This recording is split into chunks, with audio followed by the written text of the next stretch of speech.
ಒಗ್ಗರಣೆಗೆ ಬಂದ ಗುರುಜಿಯವರು ಹೇಳಿದ ಮಾತು ನಿಜವಾಯ್ತಪ್ಪ, ನಿಜವಾಯ್ತು. ಒಂದಲ್ಲ ಒಂದು ಸಹ ನನ್ನ ಮಗಳು ಮಾತಾಡ್ತಾಳಂತ, ಒಂದು ಪವನ ನಡೀತಂತ ಹೇಳಿದ ಗುರುಗಳ ಮಾತು ಸತ್ಯವಾಯ್ತು ಮಗ, ಸತ್ಯವಾಯ್ತು. ಗರುಡ ಮಚ್ಚ ಇರೋದು ಅದು ಹೆಣ್ಣಿಗೆ ಸಾಮಾನ್ಯ ಮಾತೇನಪ್ಪ.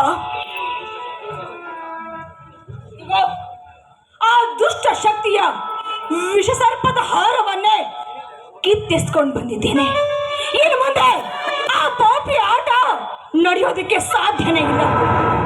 ಈ ರಾಮ ರಾಜ್ಯದಲ್ಲಿ ರಾವಣ ಆಟ ನಡೆಯೋದಕ್ಕೆ ನಿನ್ನ ಮಗಳು ಯಾವುದೇ ಕಾರಣಕ್ಕೂ ಬಿಡೋದಿಲ್ಲಪ್ಪ, ಯಾವುದೇ ಕಾರಣಕ್ಕೂ ಬಿಡೋದಿಲ್ಲ.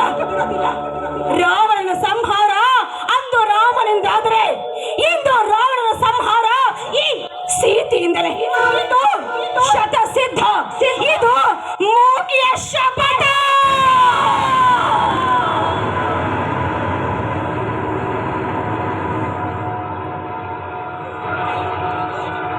ನೀನು ಯಾವತ್ತು ಈ ಮನೆಯ ಹೊಸಗಳನ್ನು ದಾಟಿದೆಯೋ ಆ ಹೊತ್ತಿನಿಂದ ನಿನ್ನ ಗೃಹಗತಿಯೇ ಬದಲಾಯಿತು ಕಡೆ.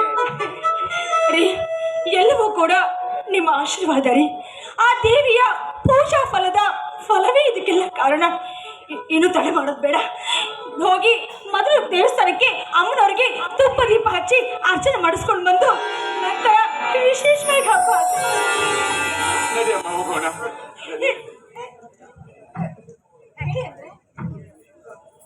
ಆ ದೇವರು ನಿಮಗೆ ಮಾತು ಕೊಟ್ಟಿರುತ್ತದೆ. ಆ ಮಾಸಕ್ಕೆ ದೇವರಲ್ಲಿ ಹೋಗಿ ನಮಿಸೋಣ. ಸರಿ, ನೀವ್ ಹೇಳಿದ್ರೆ ಇಲ್ಲ ಅನ್ನಕ್ಕಾಗತ್ತಾ? ಹೋಗಿ ಇವತ್ತು ವಿಶೇಷ ಪೂಜೆ ಮಾಡಿಸ್ಕೊಂಬರೋಣ.